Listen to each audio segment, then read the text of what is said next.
If you would just start with your first and last name, and then also Yes. how we should title you in relation to this story. Reluctant. Okay, my name is Erin Nethery, Erin, cap N as in Nancy, Eathery. I have a company called Branding Angel. I'm in marketing and advertising here in the Valley, and I'm acting as spokesperson for the Mustafa family in this matter. Okay. It's always the planes. Okay. If you could just first start out with kind of your reaction to the recent news, the arrest Sure. of Christine's boyfriend. Okay. On behalf of the Mustafa family, we were very happy, of course, and relieved to hear that Robert Interval has indeed been arrested and charged in Christine's disappearance and apparent murder. At this time, the family remains in seclusion. They need some time to process everything. It's been a terrible month with not knowing and with him out there not being named. So we've been searching on our own the best that we can, trying to find her. So that it's a mixture of relief and steeling ourselves for the next part of this journey. We still need to find her body and bring her home. Talk about the toll that this has taken on her family, friends. Okay. This has been a really stressful time from the day that she was first discovered missing, the afternoon of May 11th, when she failed to drop her 8-month-old baby girl off at her sister's. Christina planned to leave Roberts and take the baby, get a restraining order, and get out. Sadly, like so many women, she didn't make it, and we're hoping that that people will listen and act and watch for signs of violence or anything awry. Are you surprised that, I know initially there was concern, at least on the family's behalf, that maybe police weren't doing enough, weren't taking this serious enough? Does anybody still feel that way, or is that... It's unfortunate that in this case, the local jurisdiction is in charge in a missing persons case, and you're required to report there. So there was a bit of a delay, 72 hours, which fell over the weekend, Sunday afternoon for that, if I recall correctly, and that by that time she'd been missing for nearly 4 days. Monday, it was officially declared a case, and homicide took over, and things started to move. But it was agony in between there, and it has been since. And the other part, you're not going to stop looking for her, correct? You guys have searches coming up this weekend?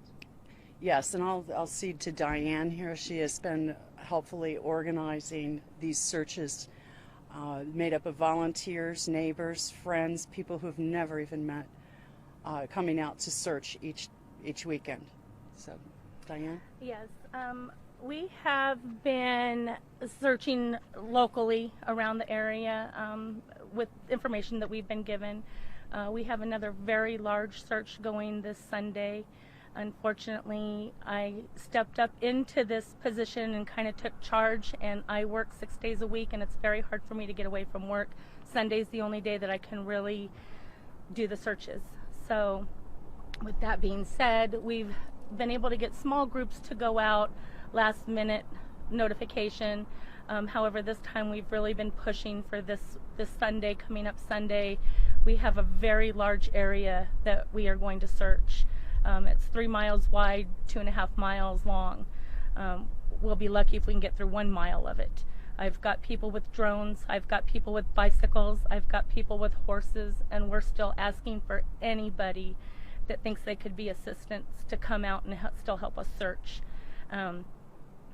We've also got some cadaver dogs that we're working on, as well as with some professional search groups that have now contacted us. It's just been the family, friends, and neighbors that have just been out there doing what we can do.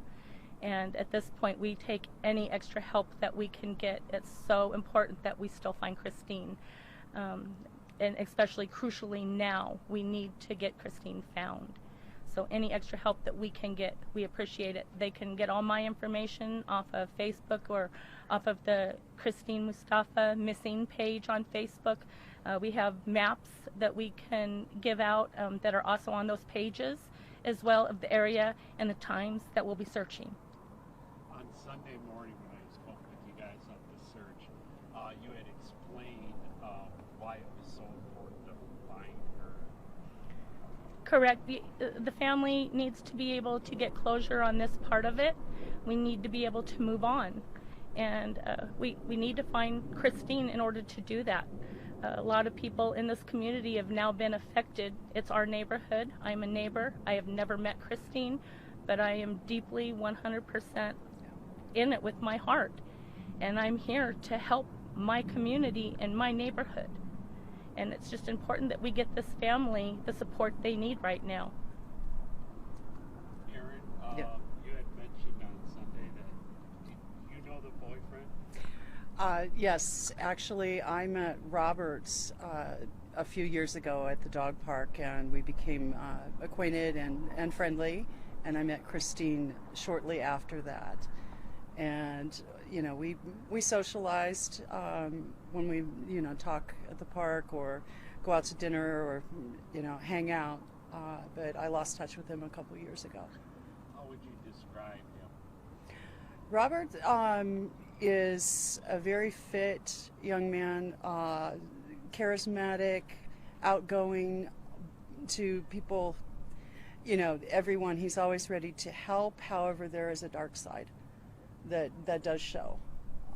He's quick to snap temper-wise. I've seen him a couple of times in incidents, that just flare up almost instantly. So, it was just a bit of a red flag for me.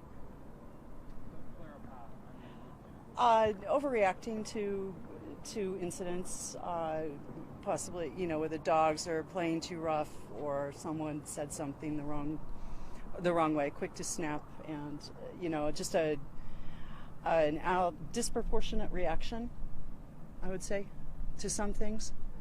And there were signs that that there was problems between the two of them?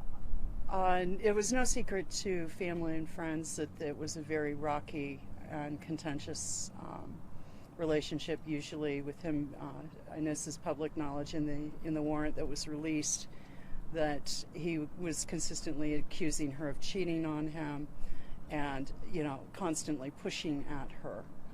So yes, they had hoped she would get out. But again, this is a common story for women that get trapped in relationships for whatever reason, and sadly she didn't make it. Anything else you think is important to share? Did the family pass along any message for you? Yes, and the family of Christine is just overwhelmed and so filled with gratitude for the support and cooperation of the media, the community, the people that have come together to try and help us find Christine. And it's been a long journey over these last 4 weeks. Tomorrow will mark 1 month to the day since she disappeared. And we just need, we need closure. We need to be able to bring them home. They lost a sister in December to cancer. This will be the 4th daughter out of 9 that her mother buries, and we need to be able to help them get some closure so we can get on with this next phase. So one more time, Aaron, what was Christine like? Christine was a lovely girl, very well spoken, soft spoken, a bit shy, very well read, very well traveled. She told me all about living in Jordan.